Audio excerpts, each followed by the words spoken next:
Hello, hello, hello. There's Shy. There's Maria. There's Cheska. There, hello, hello.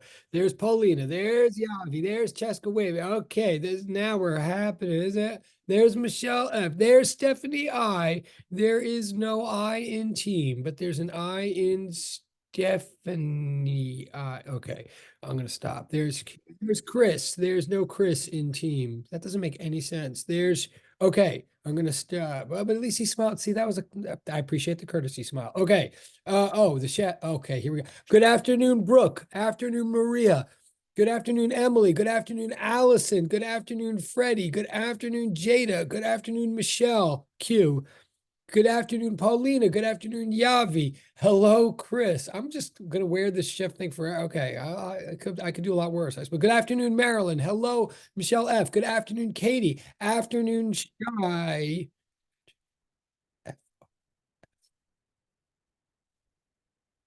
Freaking weirdo. Is that what it stands for? Okay. All right. Let's get. Who else did I miss? Sorry if I missed anybody, but obviously I do see black boxes representing Victoria, Mohammed, Freddie, Jada. Who else did I say? Allison, Brooke. Yes. Okay. Hello, everybody. Okay. Here's what we're going to do. Okay, first of all, um I trailed off. Oh, good afternoon, Mohammed. Thank you. All right, awesome. Good afternoon, Mohammed's phone. At the end of last class, Monday, like I was going through answers at the end at the end of the cosine function portion of homework 2. And then like I got stuck at one, I just like overthought one answer and the bell was ringing and we just stopped on a dime in the middle of something sort of confusing. If I have time, I will go back and talk about that more slowly, except no, I'm lying. I won't, because here's the deal. You might have noticed that I just posted a video in the YouTube section of your Google Classroom. Like the class from Monday was posted per usual. It should have been called class 10, I think. But instead it was called class 10A because then I posted a video called class 10B, which then says required on it. And it's required because we're still in a period where I'm still catching up with your homework. So I have not assigned new homework for a while. And I did just post a new homework, I guess, but if you look at it, it's not due till like a week from this Monday. You have plenty of time still to catch up and do, because I want more time to do the material. So you don't have a lot of homework right now, is really what I'm trying to say. Or you certainly don't have a lot of new homework. You still have opportunities to upload and revise and blah, blah, blah.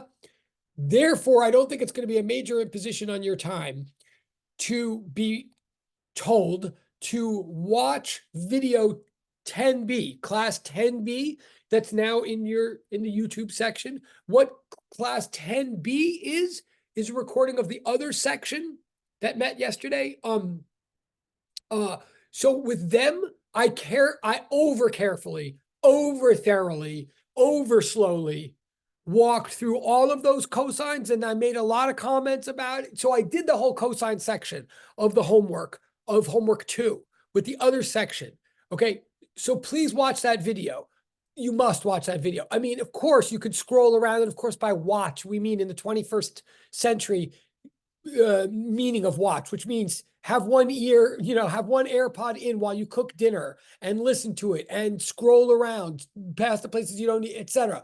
But just everything you need, everything that could be said about practicing with those cosine functions and seeing, and the whole ultimate purpose of it, seeing what role the phase constant phi, what role it's playing in the cosine function. That's the purpose of those practice exercises. So to get the correct answers and the correct explanations, watch that video 10 class 10B. I am saying it's required.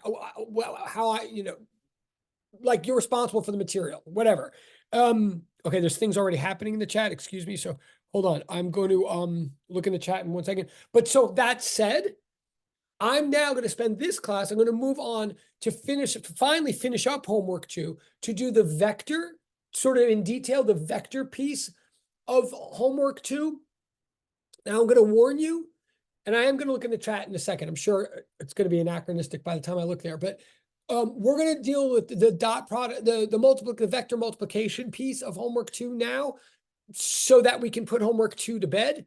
And because you need that knowledge, those mathematical tools for later in the course. But I'm just warning you, I'm teaching them now because they're in the homework and whatever. I'm just trying to stay linear. But the main purpose of teaching dot product and cross product, which I'm about to teach, dot product in principle you already know and are using whenever you calculate the path integral of force, i.e., hopefully you already have a physical example in your mind of a dot product known as work. But the cross product I'm teaching right now because you're going to need it later in the course, particularly when we get to magnetism. Okay, so I'm just warning you that actually I'm giving you a tool right now to finish this whole homework 2 is like all the math tools that you need for the course. So I'm going to finish homework 2. I'm going to give you that tool, but don't expect to use it right away. Don't look, you're not responsible for it right away. It doesn't help you with lab 3 or anything like that. All the derivatives do, but the cross product does not. It's for later. That we need to have learned it by the time we need it. Last thing also, I'm going to look in the chat in a second. I want to do those vectors today, but I had also promised, so I'm going to get myself into trouble here. I'm about to look in the chat. Maybe this is what the chat's about. I had promised that if you had issues about lab 3, you could raise them today. So I want to keep that promise. I don't want to confuse anybody. The vectors are one topic. Lab 3 is a different topic. But if you have questions about lab 3, I can try to raise them today. Or if it's less confusing and better for me to do it on Monday, I'm happy to do it Monday. All right, now I'm going to look in the. I'm afraid, and with this class, I'm always afraid to look in the chat. But Don't look in the chat. All right, wow. Your best bet, don't read anything from the past 5 minutes. Wow. Okay. Well, She's not wrong. No, yeah, both of you just got major point. Okay, I'm opening up a new portal. I should have, but definitely both submit for, you both just used your voice. Thank you. Boy, this really must be, if you're even using your voice to tell me. All right, I'm going to listen to them. Weirdly, I'm going to go on, at least for the moment. Of course, I'm eventually going to see the chat, but okay, I'm just going to believe them because if they're saying it, holy smokes, in this class, fine, but they should submit for points for using their voice. I'm looking, the chat number's at 16, so I'm going to start teaching physics now. When the chat number starts going up again, I'll assume it's about physics and I'll look and then I'll wear a COVID mask. If it goes up, it's not going to be physics. Oh my God. All right. I love this class. I really. Let's be real. Is the chat ever physics? It's never physics. No, never. It's never ever physics. Okay, no. Katie's doing physics. Katie's the only one doing physics. It's 1% physics. I'd like That's to know it. how It's 1%. I am about lab 3. I can't believe Maria that you Katie be just said that. cooking. Yeah, and also Maria. All right, I'm not going to mention anybody by names, Katie, Paulina, Maria, but some people really do figure things out in the chat about. But okay, anyway, and even Michelle. I say even. Did I just say even Michelle? Oh my God, even Chris used to use the chat for physics back when he was something. All right, I used it for physics for one class, and that was it. Oh my God! All right, all right. I'm just going to move on. I can't. This is all being recorded. You understand all. Okay, I'm just going to go on. I do love this class. Professor, Yeah. I actually think my message is important because if you go read it, right, and you eat those freaking chips from the cafeteria, I feel like you'll die. They're not even cooked. Yo, and that pizza guy brought my pizza. Okay, let the record show that Cheska just spoke also. I mean, what is happening? Okay. I love this class so much. And you're all going to miss me so much when one of us dies maybe because of the chips. Yeah, I thought it would be because you'd kill me, but maybe it's the chips. Okay, I won't eat the oh my God. Wait, wait, see that chat just popped. Okay, wait. Oh my God, wait. Okay, see now I can see the chat. I don't even want to, but it's popping up. Oh my God. Okay, I'm just going to assume the chat. Okay. I can't believe Cheska just spoke. I mean, and I say that as a compliment. I mean, does this look cooked? Oh my God. It's a chip, but it's floppy. It doesn't look cooked. Bro, you don't got chips, you got potatoes. Wait, who just said that? Wait, was that shot? Wait, for a second. That was me. Okay, but it wasn't yet, because are you about to do it again? We're almost, all right. I'm just telling you from here on, the minute, okay. I am going to miss you guys. I got to do, look, I've got to do physics. I don't even know why. I mean, I have tenure. No, I didn't say that. I've got to do physics. Yeah, okay, it's physics. What if you all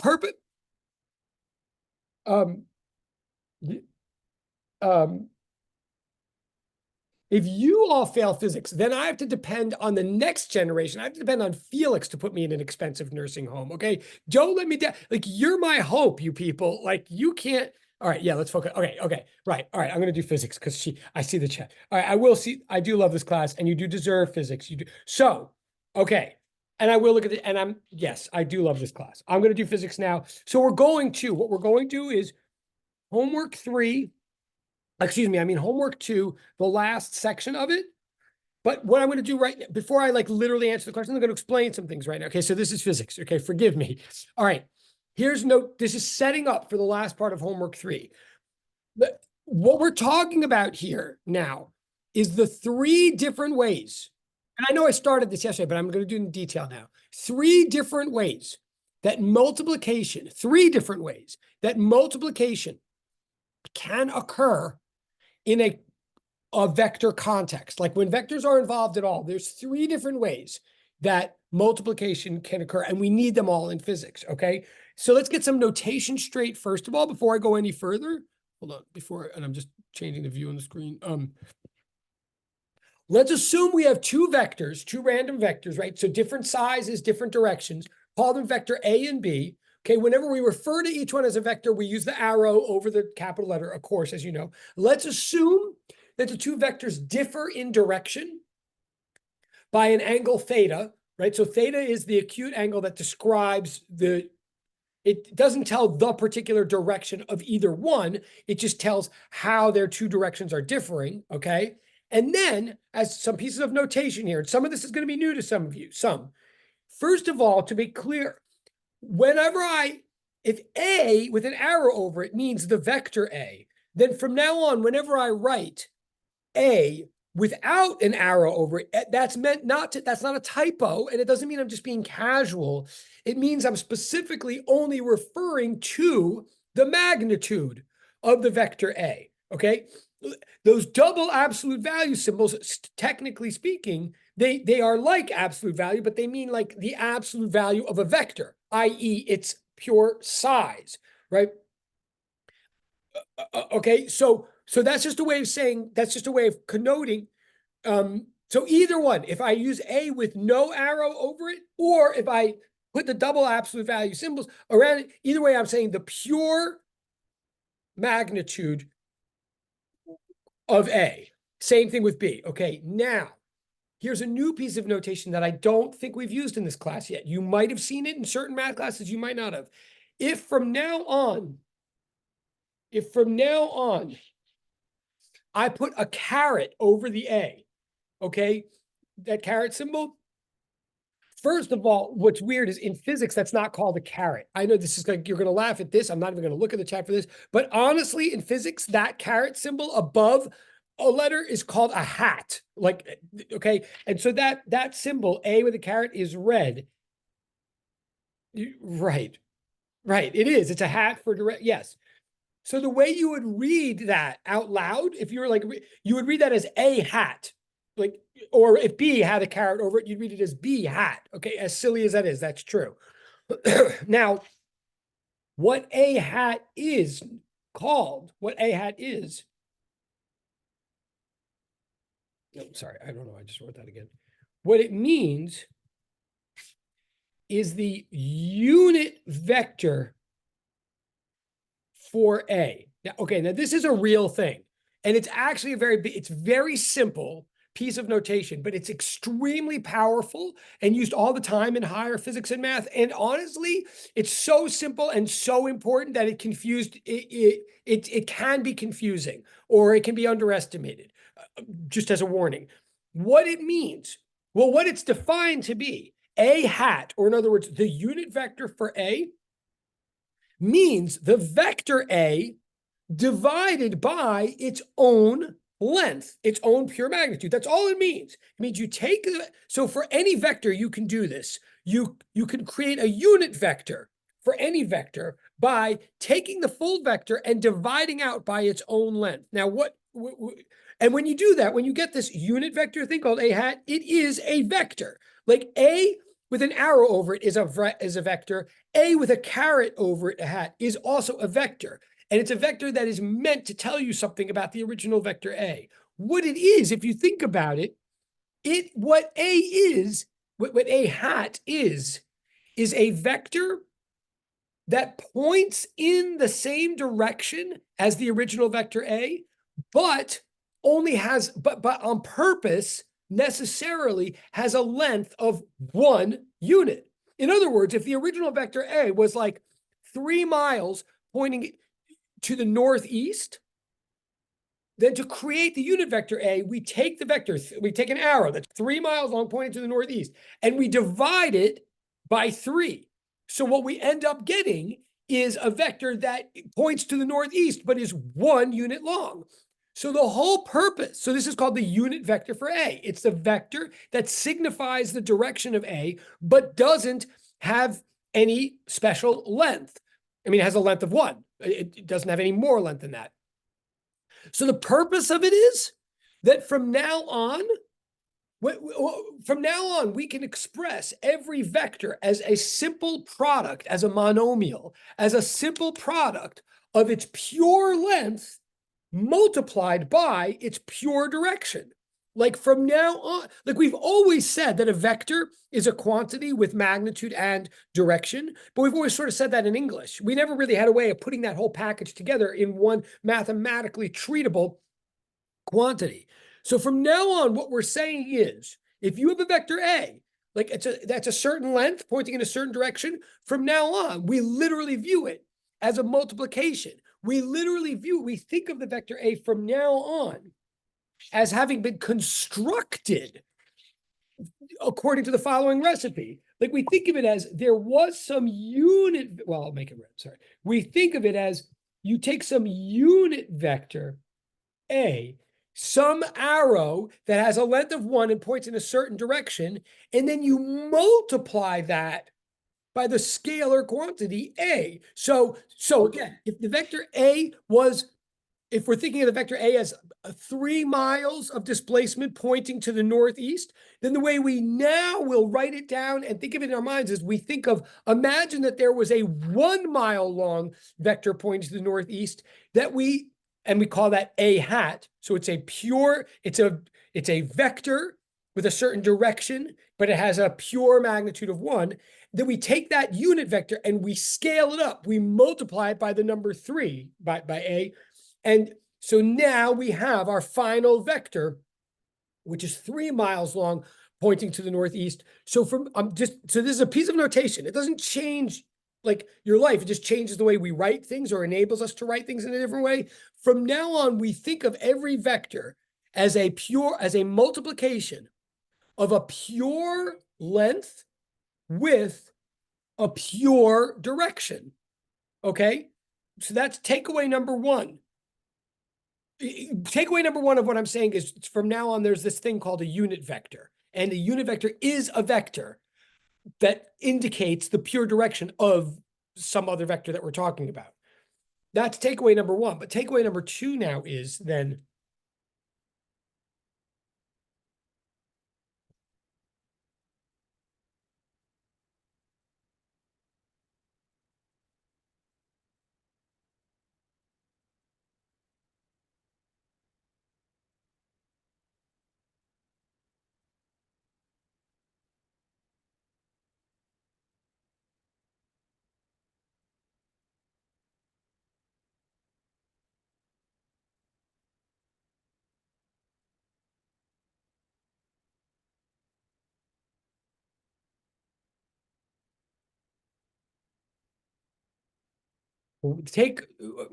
forget the number. What I'm saying now with takeaway number 2 is, remember 5 minutes ago, I said that today we're going to discuss the 3 different ways that multiplication can occur in a context of vectors. Here's the first way then. The first way that multiplication can occur in a context of vectors is that a vector could be multiplied by a scalar. Like that's multiplication. That's a form of multiplication. You can multiply a vector by a scalar.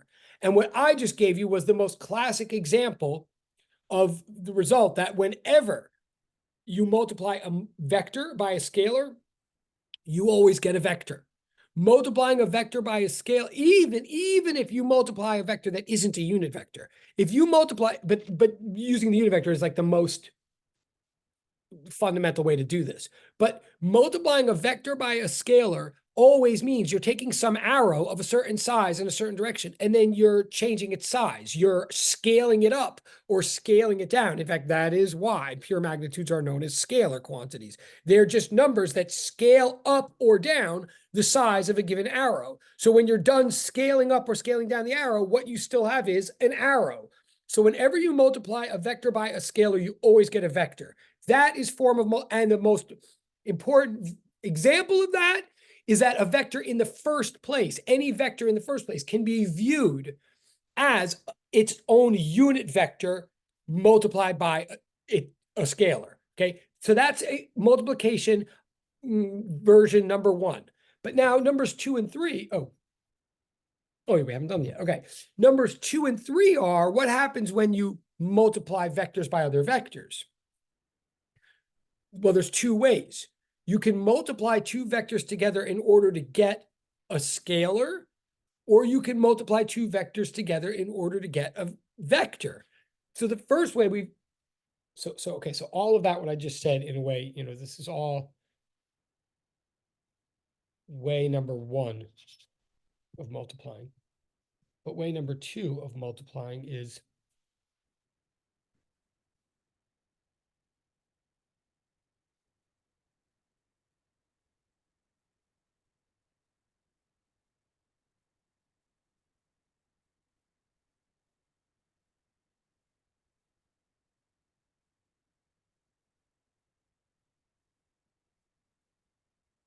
now, we've talked about this before, I believe. Stop me if we have not, honestly, although I'm afraid to look in the chat, but I believe we've talked about this before. But if you have these two vectors, A and B, and they differ by an angle theta, then the dot product between them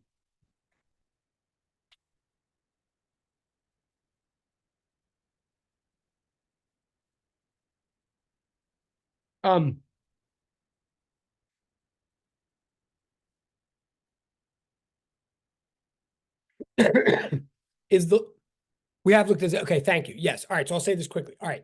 So, okay.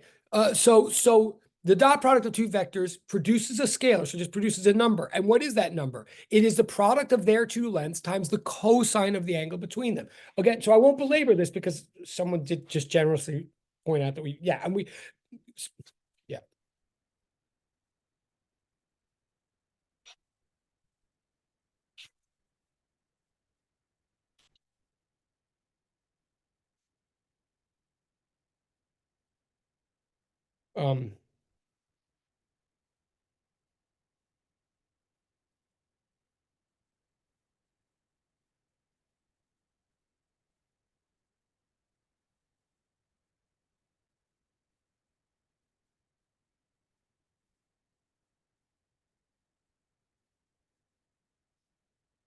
Right. So the example of this is work. Work is a scalar quantity. Work is transfer of energy. I give you 3 joules of energy, or I take away 3 joules of energy, but I don't give you 3 joules of energy to the west or something. There's no direction to energy. So what work is the scalar product of force with displacement. And like we said before, if we're trying to look at the relationship between force and we're trying to look at the extent to which direction does not play a role in their relationship, right? If we're trying to take direction out of the relationship, we're trying to look at the extent to which they are aligned directionally. So when we dot two vectors, we measure the extent to which they are parallel. We multiply the one vector by the component of the other that is parallel to the first. Again, that That's a big concept, but we've said it before. So there it is. We use the cosine because the cosine of 0 is 1. And then cosine gets smaller and smaller as the two angles get, as the two vectors get more and more perpendicular to each other. Okay, that's the dot product. Before I go any further, though, now I'm going to say something new now about the dot product. Before I go to the cross product, let me show you how we use unit vectors to express or use the dot product. Unit vectors open up a richer way of analyzing all of this. So I'm still on the dot product right now.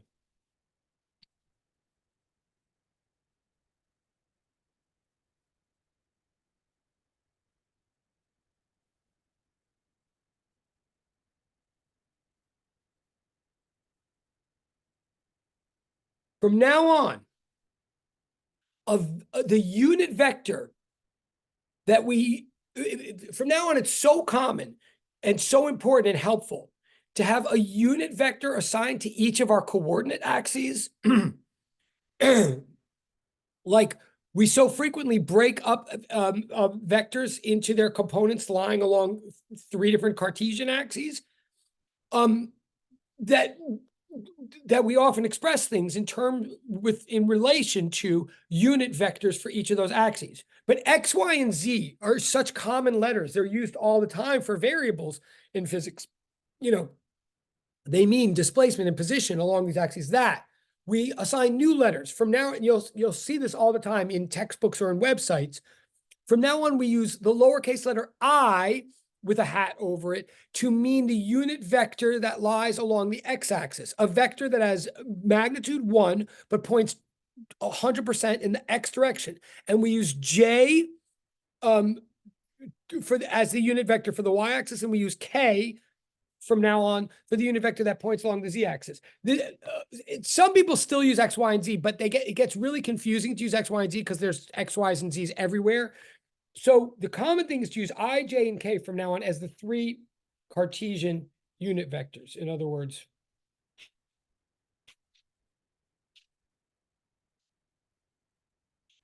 and to be specific, like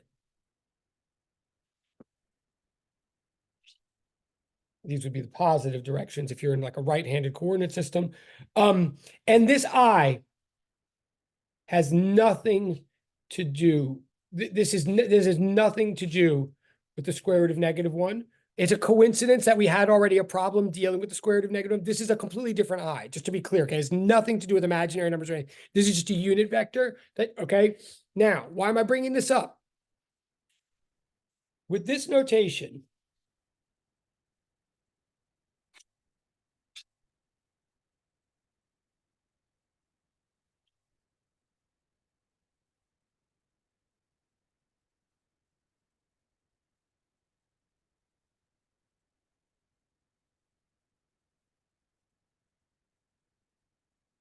if we take the unit vector I, it's a vector. It is a vector. So it can be dotted with other vectors.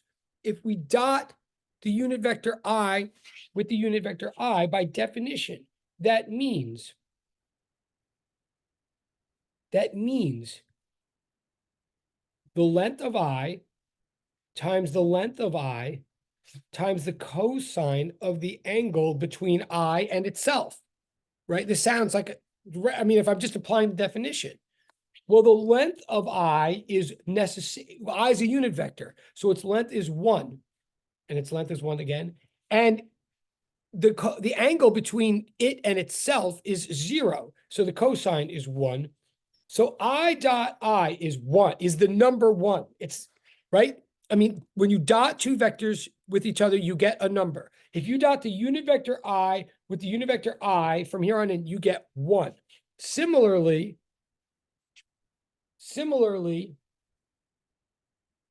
J dot with J equals 1 for the exact same reason, and K dot K equals 1. Okay. But by the same logic, so this is new information. This is not a review or recall. I'm telling you now how to apply dot products to this new notation of unit vectors. So you can stop me in the chat if this is, I can see the chat. I mean, I haven't read the old stuff, but you can stop me if this is confusing. But again, this is not meant to be reviewed. This is new information. And I'm going to apply it back to homework 2, but you didn't need all of this for homework 2, but I'm just using homework 2 as an example. I mean, as a excuse to just lay out this math that we need for later in the course. Okay. So I dot J now would equal 1 times 1, because every unit vector necessarily has a magnitude of 1, times the cosine of the angle between I and J. And the angle between I and J is not 0, it's pi over 2 radians, 90 degrees, right? They're necessarily perpendicular to each other because they lie along the coordinate axes. Coordinate axes are necessarily perpendicular. So I dot J would equal 0. And that's the same thing with J dot K or K dot I, or for that matter, K dot J. That doesn't even matter what direction I go in. Okay. So with unit vectors, there's a reason I'm doing this. Any unit vector dotted with itself is 1, and any unit vector dotted with another unit vector is 0. That's all I'm saying so far. But therefore, I can use this notation to say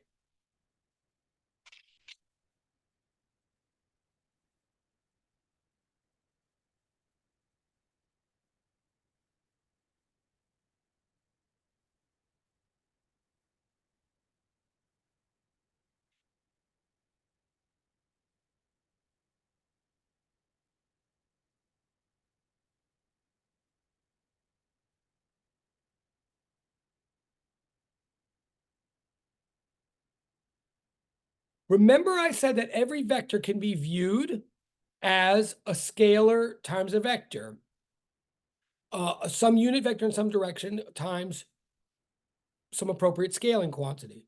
So the vector A, one way we can discuss it is its magnitude times its direction, A times A hat. But if you look, A, the direction of A is some random direction that's just like going off at a diagonal in the XY plane. And if I wanted to write down vector B, B is also its own length times its own direction. But the thing is, the direction of A has nothing to do with the direction of B. So if I wanted to start relating them to each other or multiplying them, I'm expressing them each in a completely, with respect to a different base or basis, with respect to it, like it's almost like A is in its own coordinate system and B is in its own coordinate system. If I want to apply Galileo's principle of relativity, if I want to choose my coordinate system in a manner that's convenient to all the vectors that I'm dealing with, what I might do is take each vector and break it up into its constituent components, right? Like vector A is actually the sum, the tip to tail sum. Vector A is really the tip to tail sum of some X component vector with added to some Y component vector, right? Like we learned last semester, plus if it's popping out in the third dimension, plus some Z component vector. And each one of those component vectors can be viewed as a scalar times a unit vector. In other words, I'm saying now, again, this is all just notation in a way. I'm not really, this is new information. It's not really new knowledge. It's just new way of looking at old knowledge. I'm saying from now on, the vector A, any vector, can be viewed as the sum of its component vectors lying along a standard coordinate system. And each one of its component vectors is a simple scalar multiplied by unit vector, right? This, I'm going to go to the next page. In other words, I can write A as AXI plus, I'm just repeating what I just wrote there. I could write A this way, and this is what we were doing all first semester. Whenever we were doing vector components, velocity components, and adding them up and making XY charts of velocities and stuff, we were thinking of vectors this way. We were thinking of vectors as the sum of their constituent components. We just weren't writing it with this notation, but we were always and will continue to think of vectors as the sum of their constituent components. But writing it with this notation allows us to actually understand, it allows us to resolve vectors along shared coordinate axes, right? So what I'm saying right now is the vector A is how much is pointing along the x-axis plus how much is pointing along the y-axis plus how much is pointing along the z-axis. And vector B is how much it's pointing along the same x-axis plus how much it's pointing along the same y-axis plus how much it's pointing along the... And therefore, with this notation, and I swear I'm almost done with this, therefore, thus, well, that means this. Thus, when I write A dotted with B, I'm really writing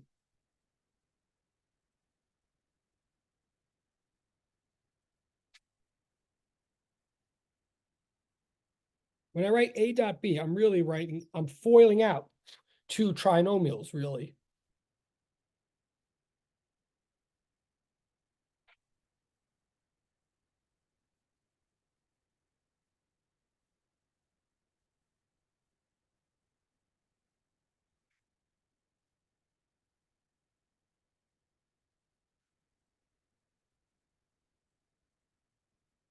If I'm dotting two vectors, I'm just showing you a new way of looking at this. If I'm dotting two vectors, I'm really multiplying out all of their components. I'm literally going to do like a FOIL, like I'm going to do like this multiplied by this, then that multiplied by that, right? Plus that multiplied by that, plus this multiplied by this, plus this multiplied by this, right? So I'm going to do it out. Now, I'm literally foiling out all these terms. I should get a total of 9 terms, right? Like 3 times 3. So I'll go turn by turn so you see the pattern. So first I do like AX dotted with BXI, right? And then I'm going to do the rest of the terms, but let's look at that term for a second. Well, no, okay. So I do like hello. Okay. So I do like AXI hat times BXI hat. A plus, okay, I'll do one more so you see the pattern. Plus like AXI hat dotted with, so I go to the next one, BYJ hat, like plus dot. So I'm going to get 9 terms. But if I look at them term by term, okay, tell me if you want me to go back a page. I am sort of watching the chat, sort of. I'm going to go to the next page right now, but I'm literally going to recopy the last line of that so you're not confused. So AXI hat times BXI hat plus AXI hat dot, these are dots, dot BYJ hat plus dot. Now let's look, instead of writing them all, I'm gonna look to see if I can do any simplifications. If you look at that first term, AXI hat, well, multiplication is commutative, so.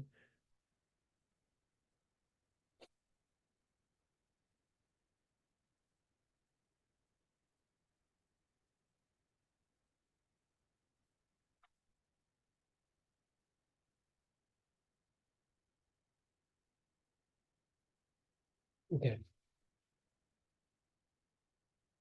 So when I write out each term, like look at the first term. The first term is AXI hat dotted with BY. The first term is AXI hat dotted with BXI hat. Well, that's two vectors dotted together. So you dot their lengths and you dot their unit vectors. Well, I hat dotted with I hat, we already established is 1. Whereas I hat dotted with J hat, we already established is 0. So if you see what's happening in the pattern, when we write out all of these 9 terms,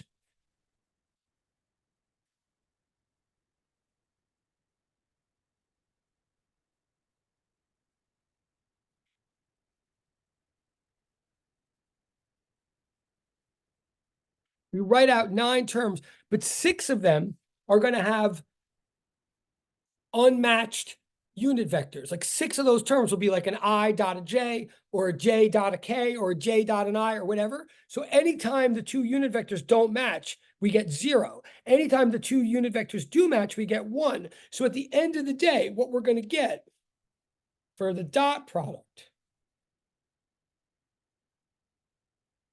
at the end of the day,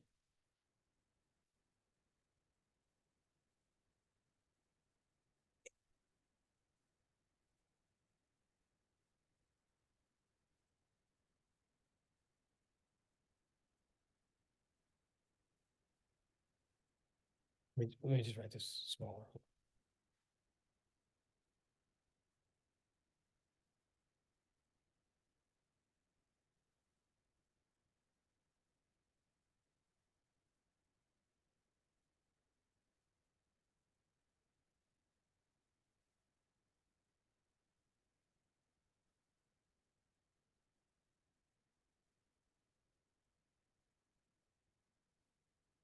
Okay, what I'm saying is, at the end of the day, like the first definition I ever gave you of the dot product was magnitude of one vector times magnitude of the other times the cosine of the angle between them. Now I'm showing you that there's a different way you can look at the dot product. They're both equivalent in the end.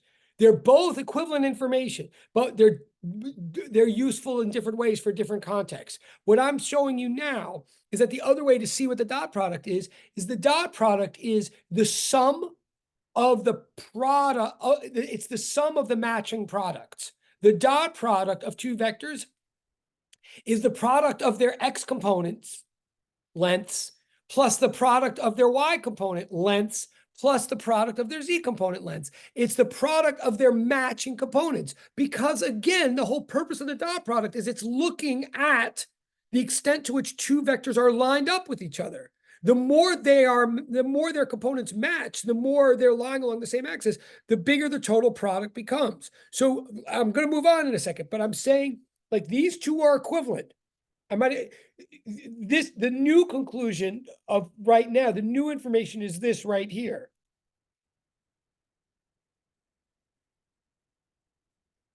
But I'm saying that mathematically, the dot product of 2 vectors is a number, right? This number on the right side, ax times bx plus ay times by plus az plus bz times bc. That's one big number, right? Each one of those subscripted letters stands for the length of a certain component of the vector. So it's just a bunch of lengths, pure lengths being multiplied together.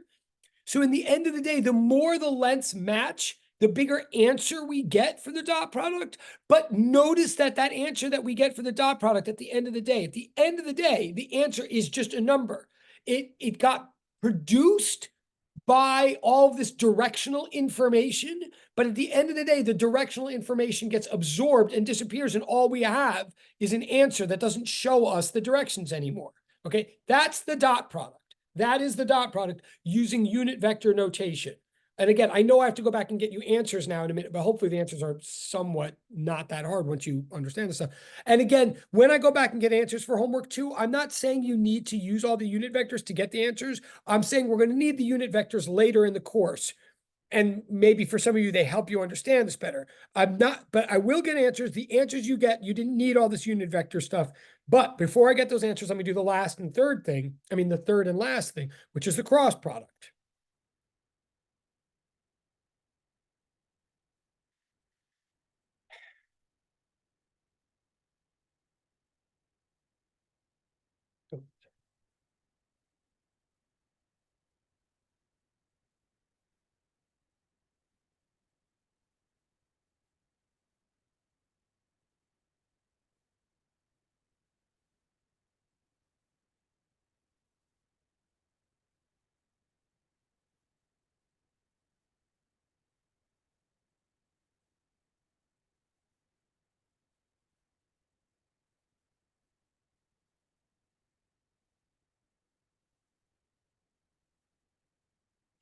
Okay, so now what I'm saying is, if you want to multiply 2 vectors together in a manner that produces a vector. Now, we've never done this yet. I mean, it was a sign for homework, but we've never explicitly seen this in physics yet. But this is an operation where you take 2 vectors and you want to measure their relationship in a manner that produces an answer, which itself is a vector. We want to produce an answer that has magnitude and direction. So that answer, we're going to call vector C, because I now have to talk about it. Like it's going to, so it's not just going to be a number anymore. It's going to be an arrow that has length and direction. Well, the length of this vector, the length of this vector will be exactly as you would guess, or maybe as I even said 2 days ago. The length of this vector will be the length of one vector times the length of the other times the sine of the angle between them. That's the length. Wait, can I ask a quick question?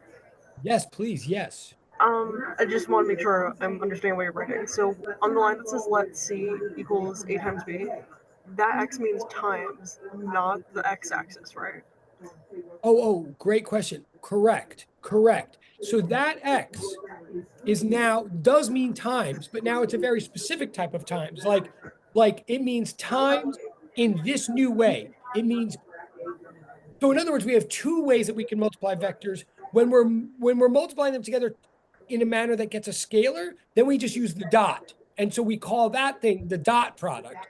This is now Because it's a cross cross product. Right. Does that make sense? So yeah, like, so from now on, when you see that X in a vector context, it means vector is being multiplied by another vector and it's yielding a vector answer, as opposed to if you see a dot, then it's a does that make sense? Like, so this is the other form of multiplication. So Yeah, yes. that makes sense. Okay, cool. Great question. Okay. So yeah, so if you multiply two vectors in a manner that is producing a quantity with direction, then now we are looking at direction. The cross product measures the extent to which two vectors differ in direction. This is like the opposite of the cross product in this sense.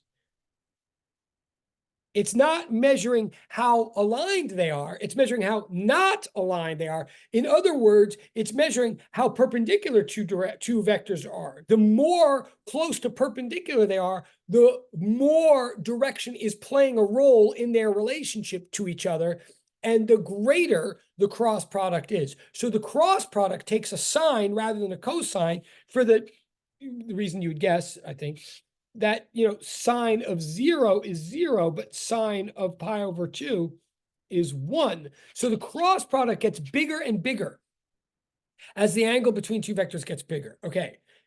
I think that part may not surprise. So the dot product is measuring parallelism and the cross product is measuring perpendicularity. Now here's the surprise though, or here's the wrinkle. Like that's all true, and you might have guessed that, and hopefully you're not surprised by that.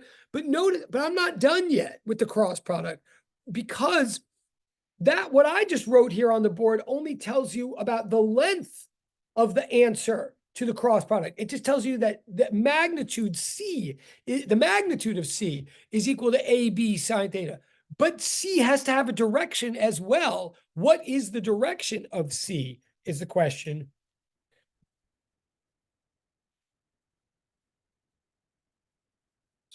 So in other words,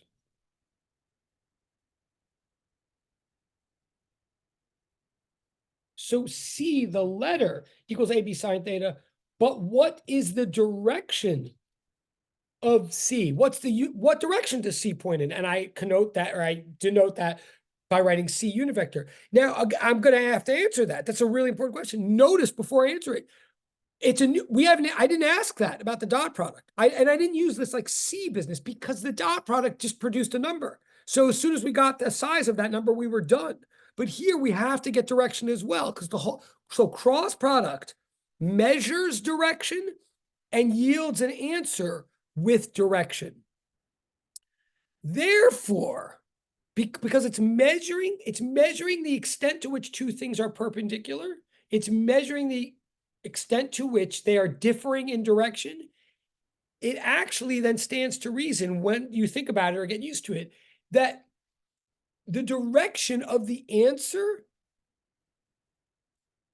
I guess I'll just say the punchline, the direction of the answer is necessarily perpendicular to each of the vectors that are being crossed, that are being multiplied.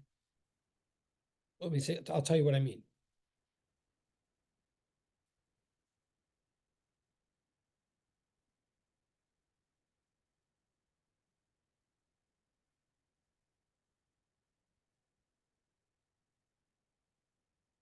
Hello, hello. Okay.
What I'm asserting right now, it's a little bit abstract. It's a little bit of a funny thing.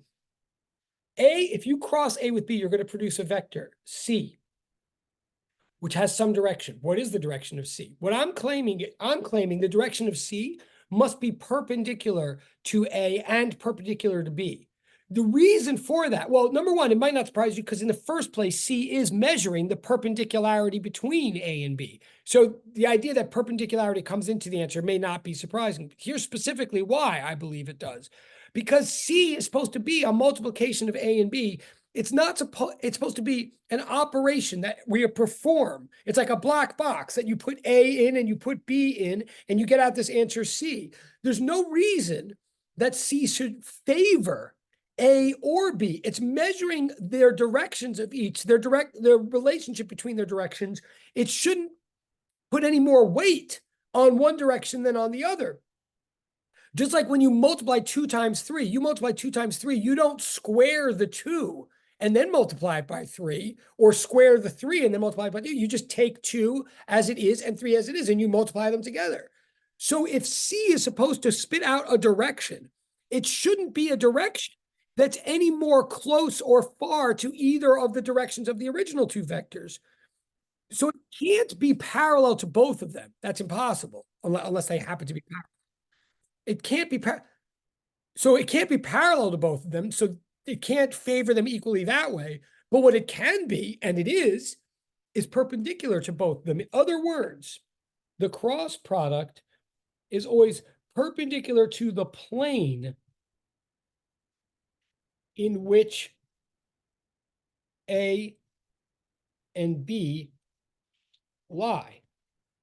I don't mean not tell the truth. Like I'm saying, no matter what, you have any 2 vectors at all, A and B, I don't care what direction they're pointing in, you can always capture them in one plane.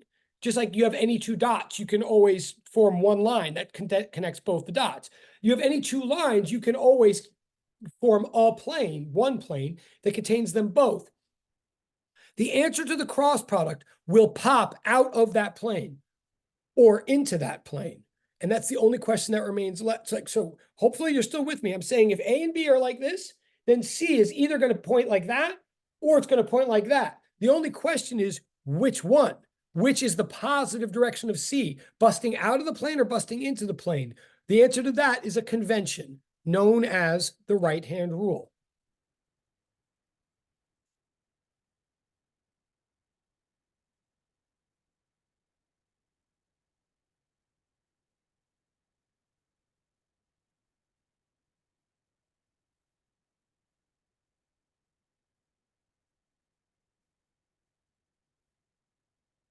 It's a convention. Sure. Well, wait, hold on. Was it assuming A equals, well, no. Right. I mean, well, no, well, hold on a second. Sort of. I mean, Katie's question is a good one, but the answer is sort of. I'm like A and B are just the 2 original vectors that we're looking at. Like, here's A and B. A and B are random. Like here's A and B on the page. They're not necessarily lined up with axes. They probably aren't. They're just like arbitrary. But wherever they are, you can picture a plane that contains them. And then that if that plane is the XY plane, let's say, then I'm not saying that A lies perfectly along the x-axis, and I'm not saying that B lies perfectly along the y-axis. But if they're both in the XY plane, then yes, I'm saying that C is necessarily along the z-axis, or whatever. If you call the plane that contains those two the YZ plane, then C is necessarily along the x-axis. I don't know if that addresses your question or not, but like, okay, cool. Thank you. All right, awesome. So the only issue is whether it pops out or pops in. And the answer could be either, as long as we're consistent. Like we could invent, it could be either as long as we're all consistent. So in order to stay all consistent with one another, we adopt this convention called the right-hand rule. Because all these which I apologize, it's just history, but all these coordinate systems like assume a right hand. So and it's just a convention, but we stick to, so we do this thing called the right hand rule.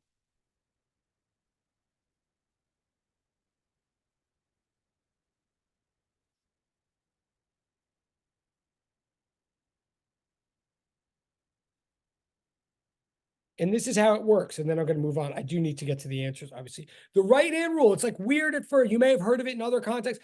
It's a math thing. The right-hand rule is the positive direction of the answer to the cross product. That's what the right-hand rule is. And it works like this.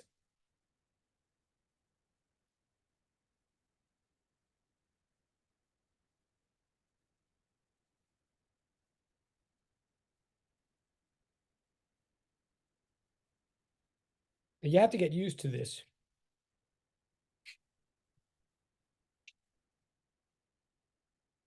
Oh.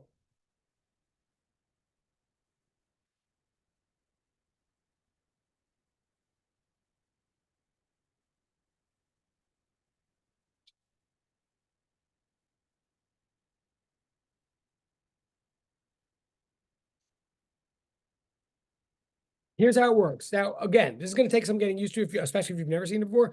And actually, if you have seen it, you may have to sort of unlearn things that you thought to see it now in the mathematical way. But the bottom line is, order does matter. Order matters. This actually turns out, once you get used to it, you'll see this is an anti-commutative relationship. Like, if you do it one way, you get an answer. And if you do it the opposite order, you'll get a negative of that answer. So what I'm saying is, say this is A and this is B. If I want to know the C is a vector. The magnitude of it is AB sine theta, but the direction of it, to figure it out, what I do is I take my right hand, I place my fingers along, it's weird because the board is inverted. Hold on one second. Can I do this? One second.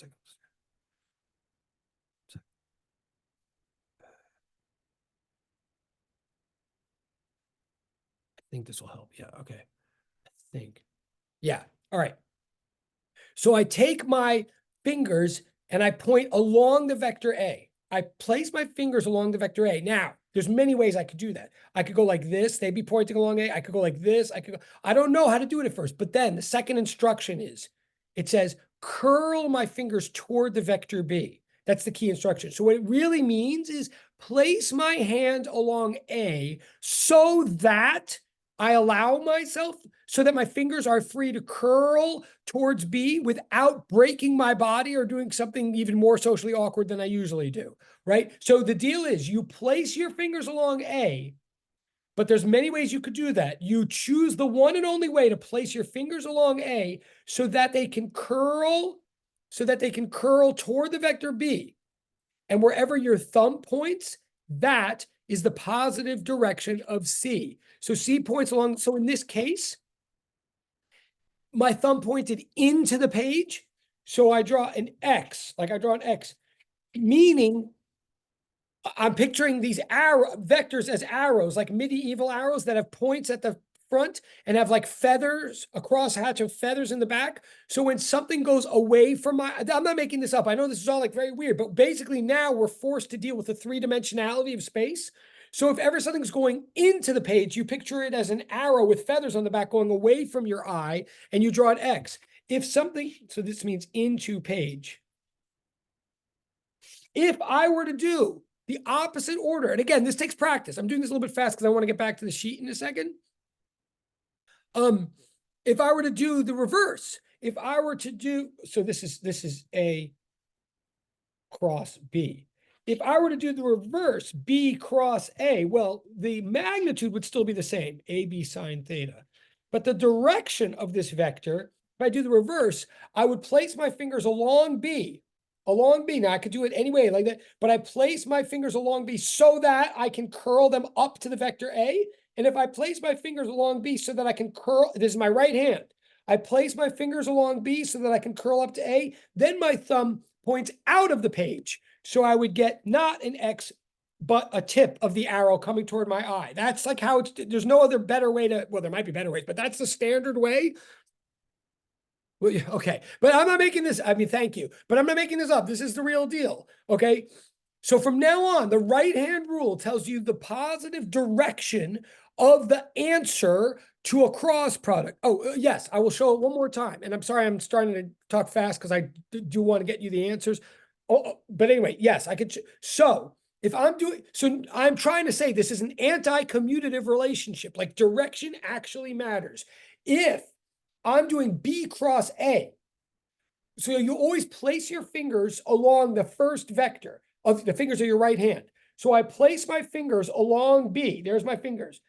And then what I'm supposed to do, my next instruction is curl them toward the vector A. So that's how I know, like, you might think, well, can I place my fingers like this? Or can't I place my fingers like, you could, but then you couldn't follow the second instruction. So I place my fingers along B. And by the way, since all of you are on Zoom anyway, I would highly suggest you trying this right now with me. I know it's like very embarrassing and all that, but if you're in private, for God's sake, like, try, I mean, seriously, because this does, it becomes really important and you need to practice anyway.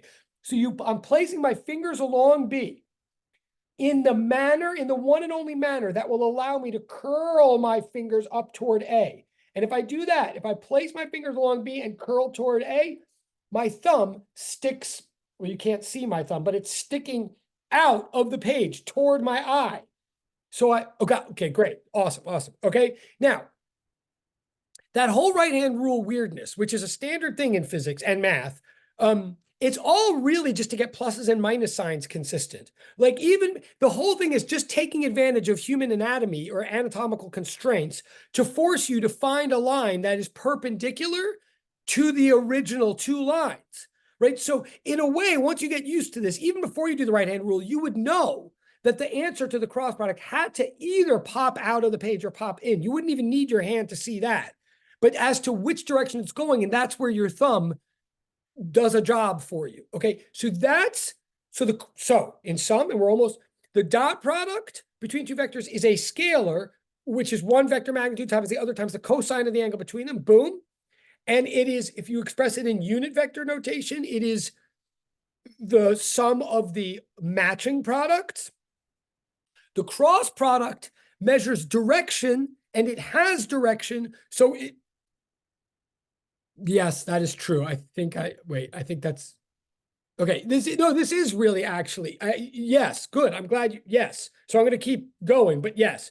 So, and again, forgive me, I'll try to get to the homework in a second, but there's like one last, to wrap this, to finish this. And again, this is just math tool that you need like for life, but definitely for the magnetism portion of this course, and other things. So in terms of unit vectors, I'll do this quickly. The unit vector I cross the unit vector I, well, that would be 1 times sine of the angle. And the sine of 0 is 0. So you would get 0. Whenever you cross a vector with itself, well, it's already aligned with itself. It's not, right? If you're asking, so it's the opposite of the dot product. The cross of any vector with itself will be 0. I hope you can see that or think about it at home. But then if you cross one unit vector with another, Now think about this. Oh, that's not supposed to be a plus. That's supposed to... If you cross a unit vector with another, let's be careful about this now. You would get a vector. You get a vector whose length is 1 times the other times the sine of the theta, blah, blah, blah. But you get a vector who has to have, so I cross J would be 1 times 1 times the sine of the angle between them.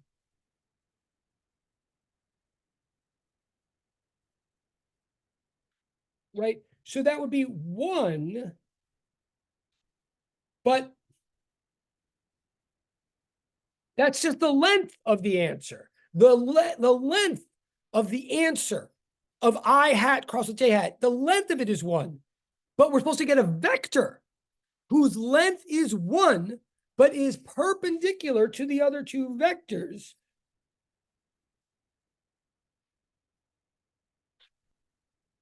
So I would do the right-hand rule on those 2 vectors, right? I would stick my, this is like a little hard to do. I stick my hand at my fingers along I would curl them toward J, and my thumb would point straight up along the 3rd axis. In other words, I get a vector whose length is 1, but who sticks up along the 3rd remaining axis, the z-axis. And so what is that vector called? That vector is called K. In other words, I'm saying I cross J is not 0, and it's not the number 1. In fact, it's not a number. It's a vector. It's a vector called K.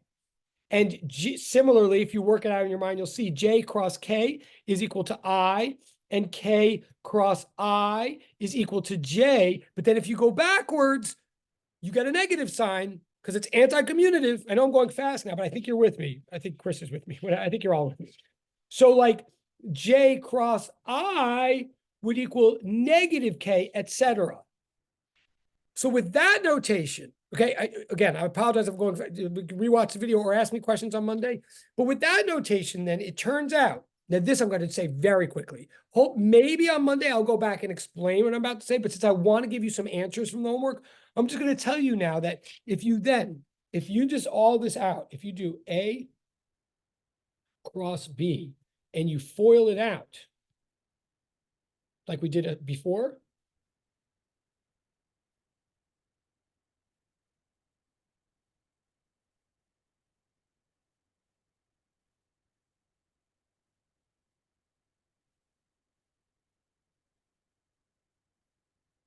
if you FOIL all that out and do those 9 terms, yeah, something's canceled, but most of them don't.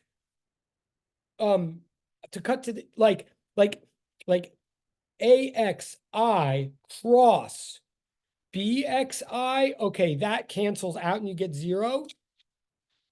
But AXI cross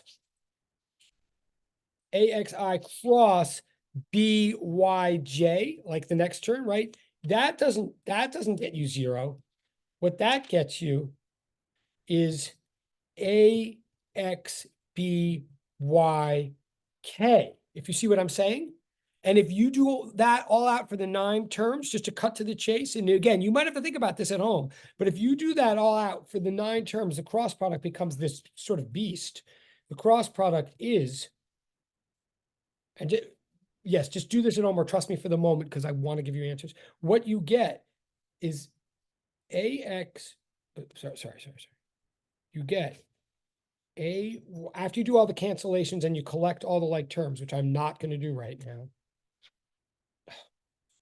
Okay. I'm going to do it on the next page because I'm running out of. And then I'll give you answers for the rest of it. Okay.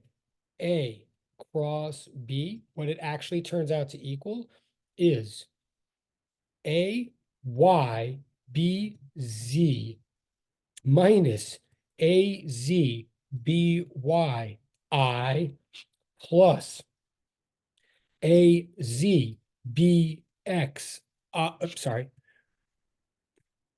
minus A X B Z J. It's a pattern. You'll get And again, you can just do this. You can prove to yourself by I should almost assign it for homework, but just FOIL it all out and do all the cancellations and collect like terms, and you'll see that this is true.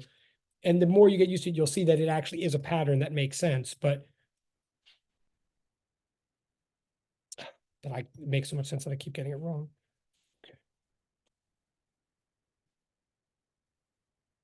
This is what the cross product is. In other words, if you just eyeball it, what it's really saying is the cross product is a vector that's formed by the product of all the perpendicular components, right? It's like the AY product times this B. It's like the Y component of A times the Z component of B, but then minus the Z component of A times the Y component of B because it's anti-commutative. So it's all the unlike components producing answers minus all of those unlike components being done in reverse. Like that's what that says for what it's worth.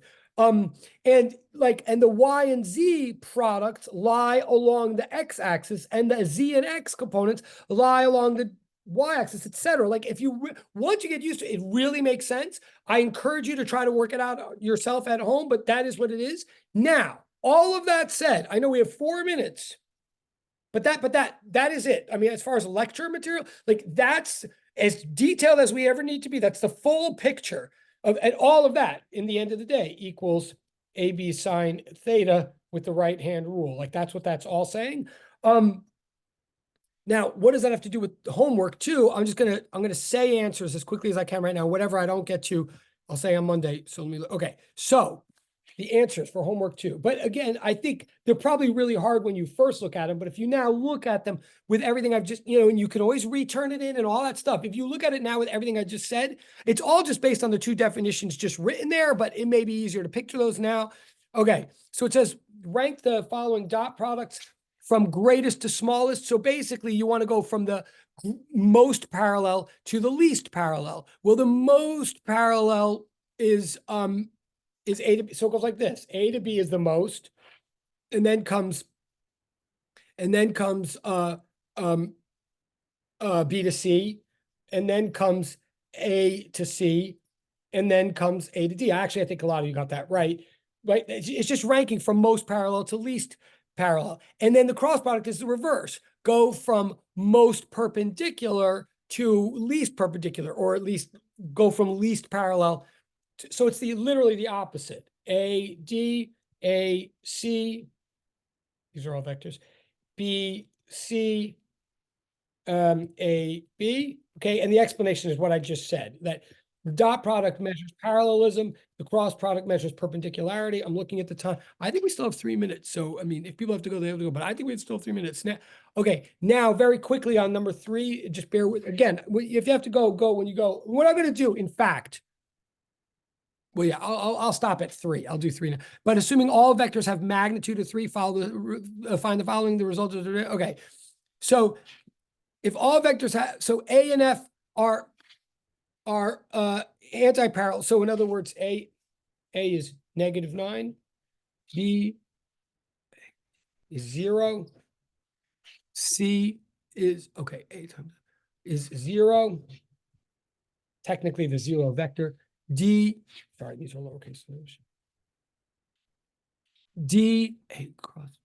That would be 9 in the Z direction.